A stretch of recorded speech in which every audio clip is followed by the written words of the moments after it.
How did Michigan do in the transfer portal, and what do they still need? Coming up next.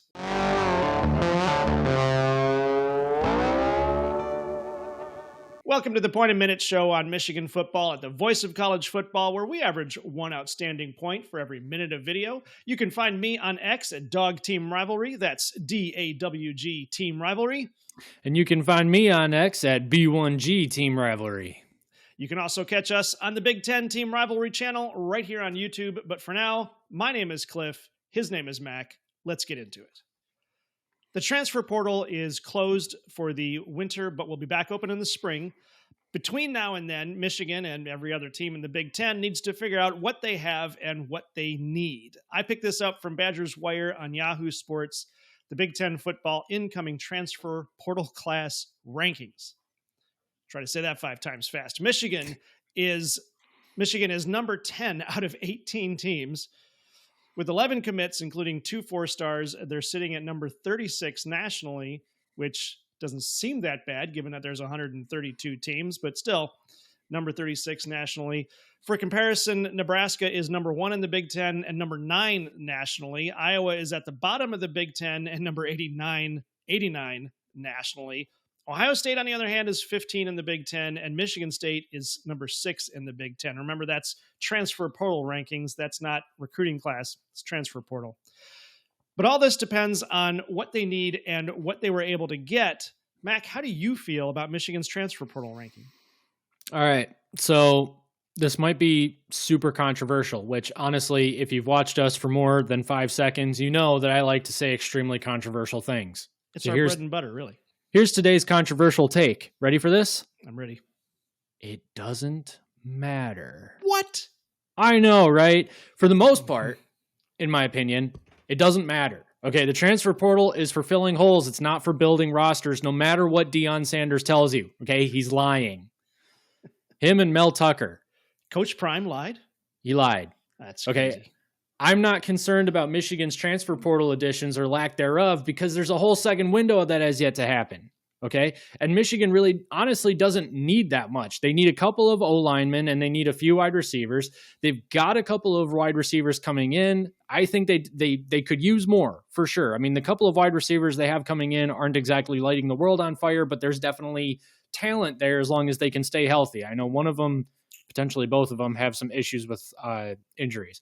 But in any case, if they can stay healthy, there's a lot of talent there. Isaiah Hull was talking about that in his article, that there's a lot of talent, especially with like Donovan McCulley, I think of it is his name, and then Anthony something or another. I can't remember the other guy's name. Anthony Simpson. There it is.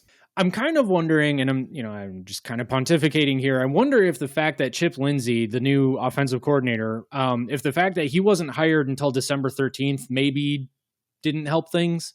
The portal didn't close until the 28th. So yeah, there's, 15 days, there's, a full 2 weeks there to do something, but I'm not entirely sure how ready Chip Lindsey was, to come into Schembechler Hall and immediately get to work on some portal wide receiver additions.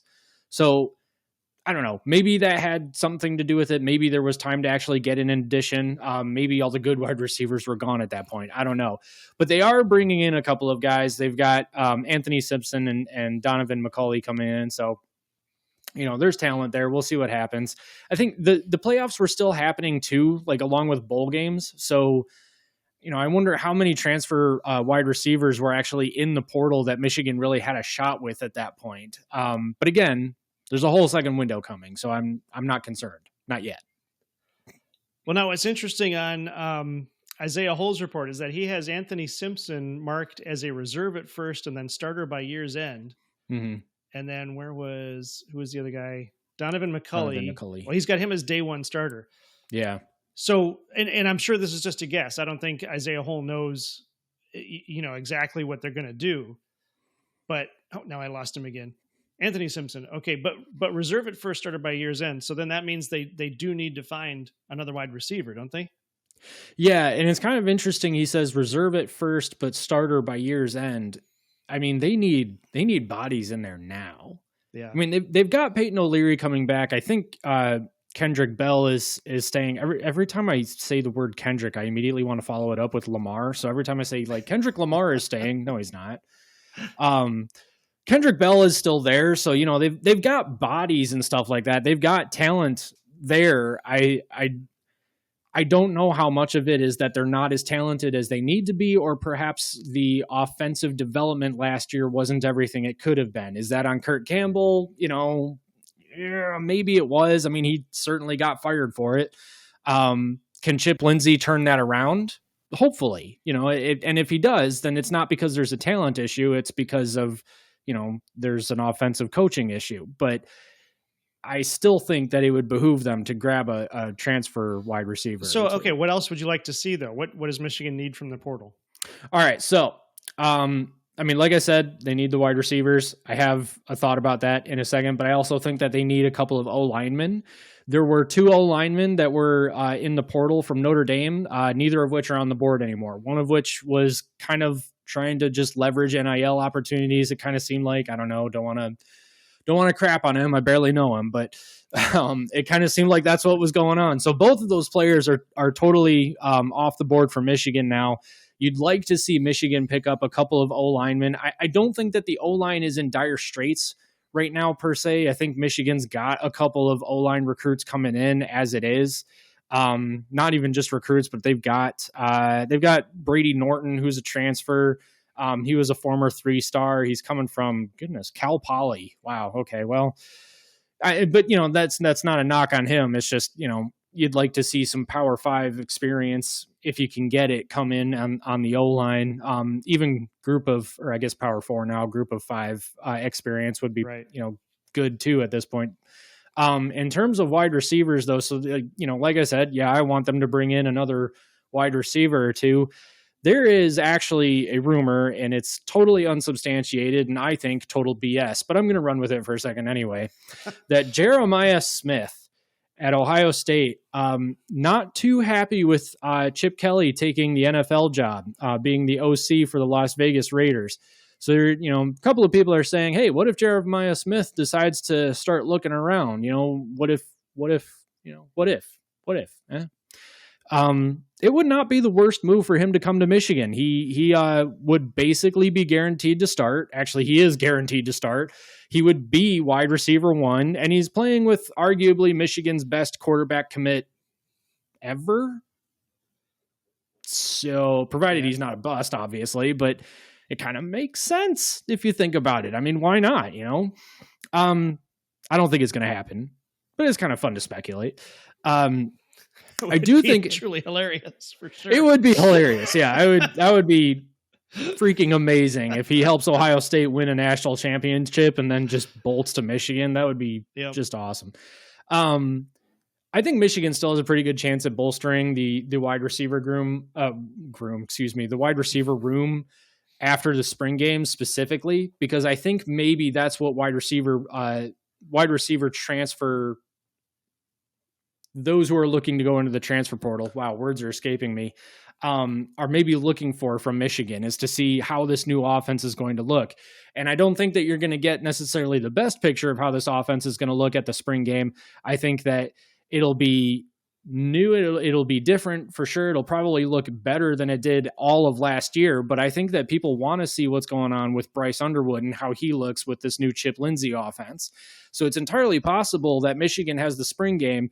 They showcase this new, they've got this bright, shiny new player, Bryce Underwood. They've got this bright, shiny new OC, Chip Lindsey. Chip Lindsey has done well with developing some quarterbacks, putting them in the NFL and stuff like that too. So, if wide receivers look at that and say, hey, it looks like, Michigan's got competent quarter play, not even just competent, but really good quarterback play, then maybe that's enough for them to want to get into the portal and then come to Michigan, especially if they're thinking maybe they don't have opportunities where they currently are.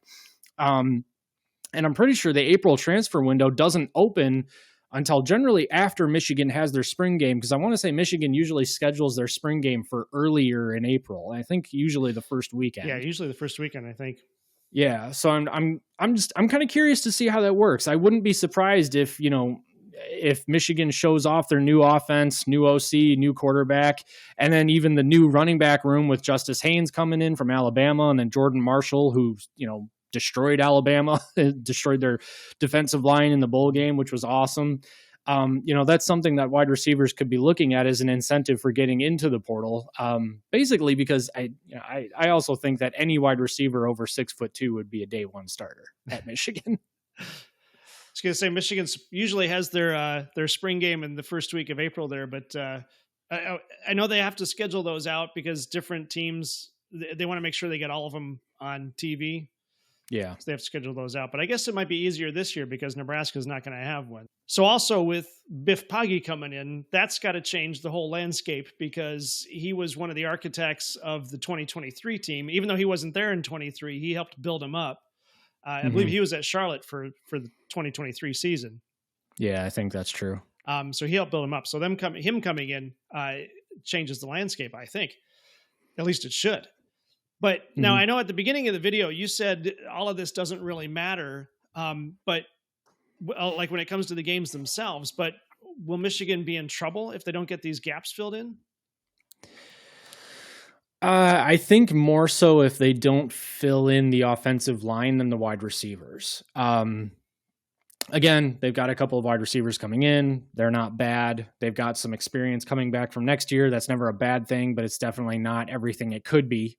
I think it's just going to depend on what Chip Lindsey can do with the offense. I think Michigan is still a run-first team, but in today's college football game, you definitely need a strong passing game, although Jim Harbaugh kind of single-handedly disproved that with the 2023 season, didn't he? But that being said, I still think that Michigan's probably going to want a couple of reliable pass catchers, because if the offensive line isn't everything that it can be, then that's going to impact your run game, right? And if Michigan wants to be a run-first team or a run-heavy team, then they're going to need to eventually even that out with some solid passing attacks. And the only way they're going to be able to do that is if they have a reliable passing attack to come back to every once in a while. It doesn't have to be a lot. It just has to be enough to keep the defense from cheating up into the box. So if Michigan wants success, they're going to need to throw the ball around at some point. They're going to need somebody to catch the ball. But that being said, I think that it relies, I think that Michigan's ultimate determination of success, I don't know, is going to be on whether or not the offensive line is everything that it needs to be in order for Michigan to accomplish its goals in 2025. Yeah, it'll be interesting to see. Obviously, Michigan was run heavy in 23 because the complaint was that JJ didn't know how to pass because he never had to. Not never had to, but hardly ever had to, because if you can win on the ground, why put it in the air? And right. Obviously last year is no indicator because they had no offense last year. So that question of where do they get points? Are they going to get them on the ground or are they going to get them in the air? I mean, they're going to get them on the ground. Yeah. I don't think, Michigan's not going to just completely revamp their offensive philosophy in 1 year. Although I don't know, maybe, I guess I could be shocked. I mean, they could come out. I mean, they could get a couple of wide receivers through the portal, or, this Donovan McCulley and Anthony Simpson could be everything in a bag of chips and end up being everything Michigan needs to turn into a true RPO offense, or dare I say it, spread option. Dun, dun, dun. I mean, and Bryce Underwood's really good, and he's a dual threat quarterback too. So Michigan could spread the ball around, or they could just have Bryce and Justice Haynes and Jordan Marshall do all the heavy lifting and then toss the ball around as needed.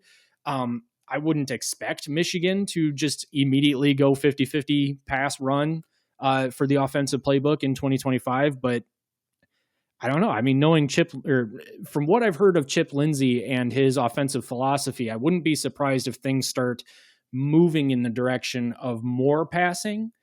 But also, Sharon Moore is the one who orchestrated or architected, was the architect behind the Penn State victory in 2023, which was 20 some odd billion, 32 straight runs, was it? Yeah. That won them the game. Yep. So again, if it ain't broke, don't fix it. There you go. So let us know in the comments, what gaps do you think Michigan needs to fill in the spring transfer portal? Until then, Mac, take us out. This is Michigan football at the voice of college football.